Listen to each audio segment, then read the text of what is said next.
The year is 2024. It's been exactly 1 year since Argentina defaulted on its debt payments to the tune of $1 billion. The markets were in chaos, stocks were plummeting, inflation was skyrocketing, and analysts were calling for an imminent economic collapse. But amidst all this doom and gloom, something remarkable happened. Against all odds, Argentina managed to turn things around in just 12 months. Today, the country is experiencing a booming economy with record low unemployment, surging exports, and even praise from the IMF. So what happened? Did Argentina pull off this seemingly impossible feat? Can other countries facing economic turmoil learn from their example? Let's find out. Welcome to our channel where we tell you all the latest news for business and the global economy. Argentina is a country that needs no introduction. It's home to some of the most iconic cities in the world like Buenos Aires, Cordoba, and Rosario, as well as some of the most breathtaking natural wonders like Iguazu Falls, the Andes Mountains, and Patagonia. But in recent years, Argentina has also become known for something else: its economic instability. The country has experienced more than one economic crisis since the 1950s, and it seems like there's always a new financial storm on the horizon. But this time it was different. This time the stakes were higher and the challenges were greater. This time it was do or die for Argentina's economy. In 2023, Argentina faced a perfect storm of economic headwinds that threatened to push the country over the edge. The war in Ukraine disrupted global supply chains and sent commodity prices soaring, especially for food and energy, which made inflation skyrocket in Argentina.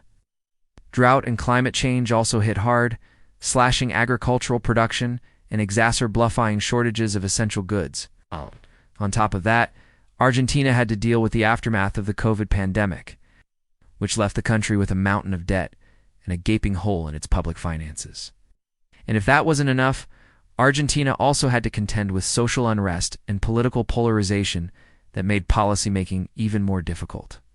It seemed like Argentina was trapped in a never-ending cycle of crisis and despair. But then something unexpected happened. Argentina defied all expectations and turned the tables. The country went from being on the brink of collapse to becoming one of the fastest-growing economies in the world. According to the IMF, Argentina's GDP grew by an astonishing 10% in 2023, making it the second fastest-growing economy after India. Inflation also came down from a peak of 170% to around 60%, which is still high, but much better than before. Unemployment also dropped from nearly 10% to below 5%, which is the lowest level in almost 2 decades. Argentina's economic turnaround is nothing short of miraculous. It's a testament to the resilience and ingenuity of the Argentine people. It's also a lesson for other countries facing similar challenges. So what happened? What made Argentina defy the odds and achieve such an impressive turnaround? The answer, according to experts, lies in 3 key factors. First, the government's commitment to fiscal austerity and debt reduction. Second, the central bank's tight monetary policy and inflation targeting. And third, the private sector's confidence in the economy and willingness to invest. These 3 factors created a virtuous cycle that propelled Argentina's economy forward. But it didn't happen overnight. It required years of planning, sacrifice, and perseverance.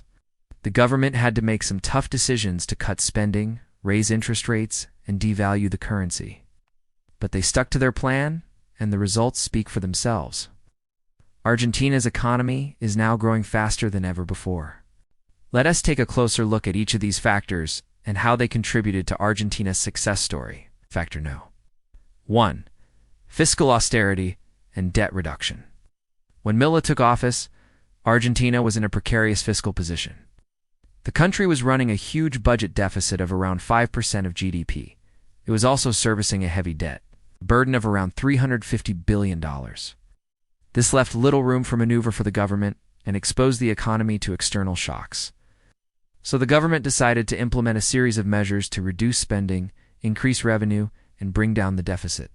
One of the most controversial measures was the decision to seek a debt restructuring with creditors. This involved renegotiating the terms of Argentina's debt to make it more sustainable. The government offered creditors a choice: either accept a lower repayment or hold on to their bonds and get paid later. Most creditors agreed to the deal, but some rejected it and took Argentina to court. That led to a long and messy legal battle that ended up in the New York courts. But eventually, Argentina managed to restructure 99% of its debt and save $45 billion in interest payments. That freed up a lot of fiscal space for the government to invest in growth-enhancing projects and social safety nets. The government also implemented a series of measures to improve tax collection and reduce exemptions and subsidies. For example, Argentina introduced a new property tax, a wealth tax on the richest 1%, and a digital services tax on multinationals. The government also ended subsidies on exports such as soybean oil and meal, and removed export curbs on other items such as beef. These measures helped boost government revenue by around 2% of GDP, with less borrowing, lower interest payments, and higher revenue. Argentina's fiscal deficit shrank to around 2% of GDP. That put the country on track to balance its books by 2025, which is a major achievement for an economy that was on the brink of collapse just a year ago. Factor 2. Tight monetary policy and inflation targeting. When Milei took office, Argentina's inflation was out of control. The country was experiencing a sharp rise in prices and wages, which eroded purchasing power and fueled social unrest.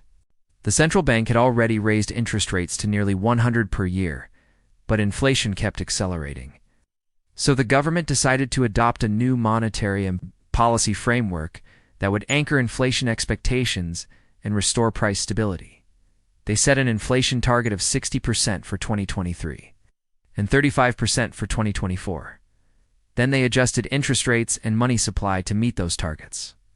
They also introduced a new currency board that would link the Argentine peso to a basket of foreign currencies, making it less volatile. These measures helped bring down inflation from a peak of 170% to around 60% today. That gave Argentines some relief from rising prices and boosted consumer confidence.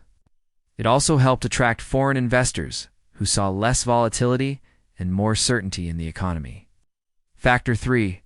Private sector confidence and investment. When Milei took office, Argentina's economy was starved for investment. The country had suffered years of stagnation and decline, which discouraged businesses from investing and expanding. But with Milei's new economic program, things started to change. Businesses began to see a more stable and predictable environment that rewarded investment and innovation. They also benefited from lower inflation, higher interest rates, and a weaker currency, which made exports more competitive. As a result, private investments started to flow back into Argentina. According to the IMF, private investment increased by 10% in 2023, which was the highest growth rate in Latin America. That helped create more jobs, boost productivity, and drive economic growth. These are the three factors that helped Argentina turn around its economy in 1 year. But these factors didn't emerge in a vacuum. They were the result of years of preparation, learning, and adapting from past mistakes. The government had been working on them since 2018, when they launched a series of reforms to improve governance, transparency, and the business climate. They also reached out to creditors and investors to rebuild trust and seek support. And they engaged with social partners and citizens to build consensus and participation. These efforts paid off when the pandemic hit, because they had already laid the groundwork for a recovery. They could implement emergency measures to protect jobs and incomes, such as wage subsidies, loan guarantees, and cash transfers. They could also maintain essential services and infrastructure, such as healthcare, education, and transportation. And they could keep the economy open and connected to the world, such as trade, investment, and tourism. These measures helped cushion the blow of the pandemic and pave the way for a swift rebound. This is the story of how Argentina defied the odds and turned a crisis into an opportunity. It's a story of resilience, reform, and renewal. It's also a story that has lessons for other countries facing similar challenges. Argentina shows us that it's possible to escape the middle-income trap. If you have a sound economic plan, good governance, and social cohesion, it also shows us that crises are not always bad. They can be catalysts for change if you use them wisely. It shows us that miracles do happen. Not every story has to end in tragedy or dystopia. Sometimes there is hope and happiness around the corner. If you liked this video, please share it with your friends and family. We'd really appreciate it.